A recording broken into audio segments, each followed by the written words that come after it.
This coming Sunday is Easter Sunday. Our Lenten journey is coming to an end, and we will celebrate the liturgies of Holy Thursday, Good Friday, the Easter Vigil, and Easter Sunday. These beautiful liturgies lead us really through the Paschal mystery, through Jesus' suffering, dying, and rising. We know the Easter story. Each Sunday we come together for Mass. It is like celebrating Easter. This year, the Easter Gospel from John's account has Mary Magdalene coming to the tomb and finding the stone has been rolled away.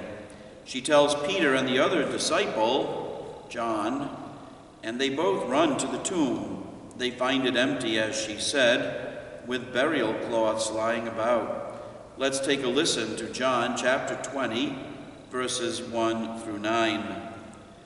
On the first day of the week, Mary of Magdala came to the tomb early in the morning while it was still dark and saw the stone removed from the tomb.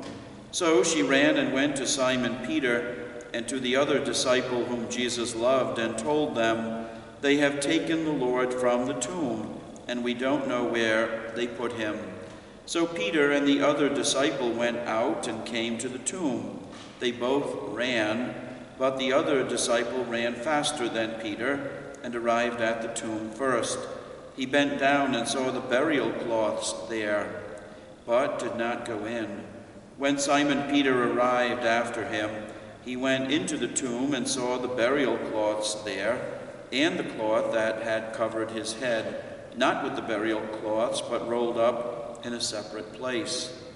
Then the other disciple also went in, the one who had arrived at the tomb first, and he saw and believed, for they did not yet understand the scripture that he had to rise from the dead. All of us, no doubt, have experienced the death of a loved one, and there is finality to their dying. They are no longer physically with us. That is what the disciples expected. Jesus had died, his body was placed in the tomb, and now they were wondering how to get on with their lives.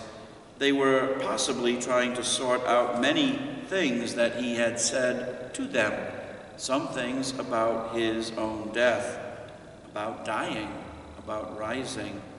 They may have thought back to the Transfiguration when 3 of them had seen Jesus in his glory. And yet they were filled with surprise when they literally ran to the tomb.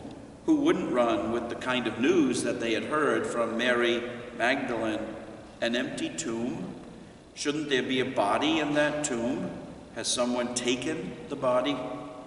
They were aware of the plotting of the chief priests and scribes. Could this all be part of their plan? The gospel indicates that the other disciple, whom we think of as John saw and believed. The passage ends with these words, "They did not yet understand the scripture that he had to rise from the dead." This clearly was new territory for the disciples. It is new territory for us also. It is with faith that we believe that Jesus died and rose. How to explain that exactly? What were the steps? Could it happen in slow motion and we maybe just need to pay greater attention?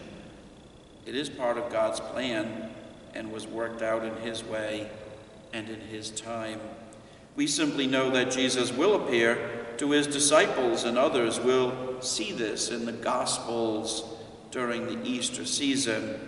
For now, we are left in a state of wonder and surprise. How could this possibly happen? We can be filled with joy and wonder and awe, and like the disciples, the Easter event can fill our minds, our hearts, our souls, our very being in a spirit of hope and joy. We can all name the sad times of this past year, difficulties of one kind or another, a disappointment experienced, and we are brought to a place of wonder and new life that can raise us up. We realize that our risen Lord has many graces and blessings to bestow upon us. So let the gospel fill your week See you in church. For now, happy Easter. God bless.